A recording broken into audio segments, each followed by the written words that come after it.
Dear students, हम पढ़ रहे हैं crop production and it's management first chapter. तो सभी बच्चे जिन्होंने पहले पढ़ लिया है, काम कर लिया है, वो फिर से एक बार इसको रिवाइज कर लेंगे और डेली का काम डेली चेक करवाएंगे, हिंदी मीडियम भी और इंग्लिश मीडियम वाले भी। किसी को प्रॉब्लम आ रही है हिंदी मीडियम में तो वो ज़रूर मेरे को फ़ोन करके बताएं कि सर ऐसी दिक्कत आ रही है, तो हम उस प्रॉब्लम को सॉल्व करने का प्रयास करेंगे। तो कल हमने देखा कि क्रॉप क्या होती है। जब एक ही स्थान पर एक ही किस्म के प्लांट्स को बड़े पैमाने पर उगाया जाता है, उत्पादित किया जाता है, उसे हम फसल कहते हैं। फसल सीजन ऋतुओं के आधार पर सीजन के अकॉर्डिंग दो बड़ी ब्रॉड क्लासेस में इसको हम बांट सकते हैं। एक खरीफ क्रॉप्स हो गया और दूसरा रबी क्रॉप्स। खरीफ वर्षा ऋतु में बोए जाने वाली क्रॉप्स है, रेनी सीजन। इंडिया में भारतवर्ष में जो रेनी सीजन रहता है वो जून टू सितंबर तक रहता है। तो इस दौरान जो भी फसल बोई जाती है उसे हम खरीफ क्रॉप्स कहते हैं। खरीफ क्रॉप्स का मतलब ये हुआ कि इस सीजन में बारिश होती है, अत्यधिक वाटर अवेलेबल रहता है, पानी की मात्रा अधिक रहती है, टेम्परेचर थोड़ा सा अप रहता है, तापमान अधिक होता है।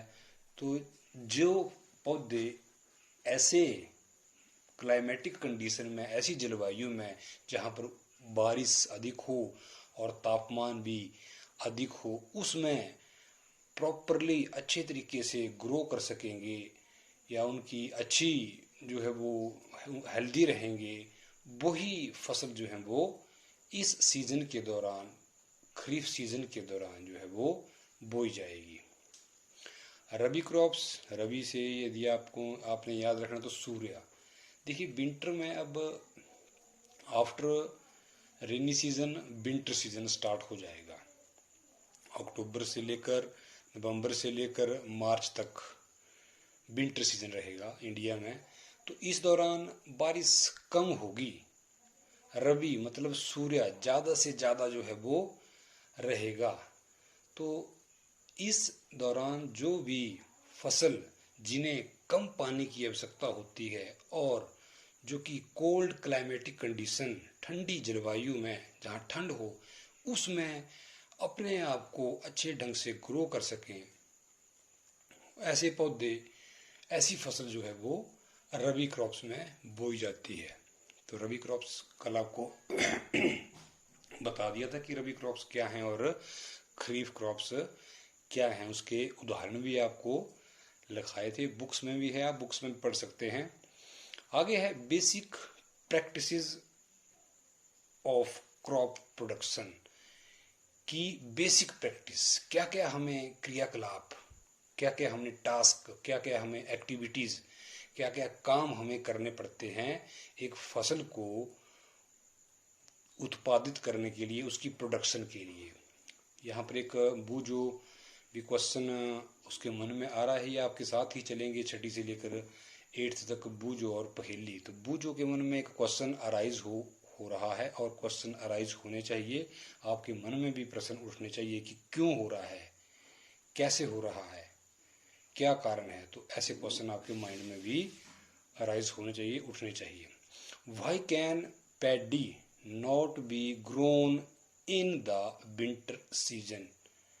पैडी धान, धान की जो फसल है या धान के जो पौधे हैं, ये सर्द ऋतु में, विंटर सीजन में, रबी सीजन में क्यों नहीं ग्रोन किए जा सकते हैं। तो पहेली इसका आंसर देती है। अब देखिए आजकल हमने धान के पौधों को, क्रॉप्स जो है उसको हम तैयार कर रहे हैं। तो धान के जो पौधे हैं उनको लार्ज अमाउंट में, अत्यधिक मात्रा में पानी चाहिए। तो जो रेनी सीजन में है आजकल अत्यधिक मात्रा में बारिश होती है और पानी जो है वो लार्ज अमाउंट में अवेलेबल रहता है, सॉइल में, मिट्टी में, भूमि में, तो वो प्रॉपरली अच्छे ढंग से एक अच्छे तरीके के साथ वो ग्रो करेंगे, हेल्दी होंगे और उतनी ही अच्छी जो है वो फसल किसान को मिलेगी। विंटर सीजन में बारिश कम होती है और तापमान क्या होता है, कोल्ड होता है, ठंड होती है, इसलिए हम धान के पौधे को वो प्रॉपरली ग्रो नहीं करेगा। हम विंटर में उसको बीज देते हैं तो प्रॉपरली ग्रो नहीं करेगा, क्योंकि धान के पौधा जो है वो लार्ज अमाउंट में रिक्वायर करता है क्या, वाटर की अवेलेबिलिटी ज़्यादा होनी चाहिए। आगे आगे हम देखेंगे कि क्या किसान क्या क्या करता है एक फसल को उगाने के लिए। उसे कुछ क्रियाकलाप करने पड़ते हैं, एक निश्चित समय अवधि में उसे क्रियाकलाप जो हैं वो करने पड़ते हैं। और ये जो क्रियाकलाप हैं, जो काम हैं, एक्टिविटीज़ हैं, इनको हम क्या बोलते हैं, एग्रीकल्चरल प्रैक्टिसेस, कृषि पद्धतियाँ। कृषि पद्धतियाँ, किसान आपने देखा होना कि अपनी फसल के प्रति दिन रात खेतों में उसने मेहनत करनी है, पौधों को, प्लांट्स को पानी मिले, पौधों को खाद मिले, उर्वरक मिले, पौधों का से निश्चित समय पर उनके जो साथ कुछ अनवांटेड प्लांट्स उग जाते हैं जिन्हें खरपतवार कहते हैं, उनकी निदाई करके, उनकी गुड़ाई करके पौधे को हर जो सुविधा उसको चाहिए ताकि अच्छी पैदावार जो है वो किसान को मिले। तो वो एक काम निरंतर जब तक फसल उसके घर में या स्टोर उसने नहीं कर दी, काटने के बाद स्टोर नहीं कर दी, तब तक वो कुछ ना कुछ क्रियाकलाप या टास्क काम करता रहता है। और इन्हीं कामों को हम क्या बोलते हैं, एग्रीकल्चरल प्रैक्टिसेस, कृषि पद्धतियाँ। तो लिख लेंगे इसकी परिभाषा आप कि cultivation of crops involve several activities. Cultivation पैदा करना, फसल की पैदावार के लिए इन्वॉल्व सम्मिलित होते हैं सेवरल बहुत सारे एक्टिविटी, क्रियाकलाप, अंडरटेकन के द्वारा बाय फार्मर। तो फसल की पैदावार के लिए बहुत से सेवरल एक्टिविटीज, बहुत से क्रियाकलाप सम्मिलित होते हैं, इन्वॉल्व होते हैं, जो कि किसके द्वारा किए जाते हैं, अंडरटेकन बाय फार्मर्स, किसान के द्वारा किए जाते हैं over a period of time, एक निश्चित समय अवधि में। अब ऐसा नहीं कि आपने मिट्टी तैयार कर दी और 2-3 महीने के बाद उसमें बुआई की, निश्चित समय में मिट्टी तैयार की तो उसके तुरंत बाद, उसके साथ साथ में ही हम बुआई करते हैं। अब उसके बाद उसमें खाद डालनी पड़ती है, उसके बाद उर्वरक डालने पड़ते हैं, पानी भी उसको एक निश्चित समय के बाद देना पड़ता है। फिर एक निश्चित समय के बाद हमें उसको, जब फसल खरपतवार उसके उग आएंगे, ठीक है, फिर उनको हटाना पड़ेगा। फिर उसके बाद उसकी देखना कि फसल पक गई है तो एक निश्चित समय में उसको काटना पड़ेगा। ऐसा नहीं कि फसल पहले ही काट रही है आपने, एक निश्चित समय में आपने सारे क्रियाकलाप करने हैं। तो इनको हम क्या बोलते हैं, agricultural practices. These activities tasks are as, ये एक्टिविटी और टास्क कुछ इस प्रकार से हैं। पहला, प्रेपरेशन ऑफ सॉइल। तो सबसे पहला काम किसान जो है वो मिट्टी को तैयार करता है, सॉइल को तैयार करता है, उसको वो पलटता है, पोला करता है, हल से, ट्रैक्टर से, कुदाली से, जैसे उसके पास सुविधा है उसके अनुसार वो मिट्टी को तैयार करता है, प्रेपरेशन ऑफ सॉइल। दूसरा, सोइंग, बुआई, बीज, जो फसल आपने तैयार करनी है उसकी बुआई की जाएगी।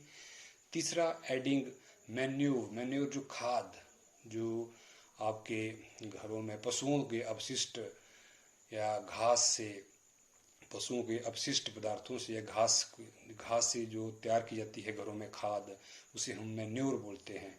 एंड फर्टिलाइजर मतलब उर्वरक, जो फैक्ट्रियों से हम डालते हैं उनमें, जिसे हम अपनी भाषा में खाद बोलते हैं, वो एक्चुअली में फर्टिलाइजर है, उर्वरक है, जो वाइट या ब्राउन कलर की होती है, यूरिया वगैरह।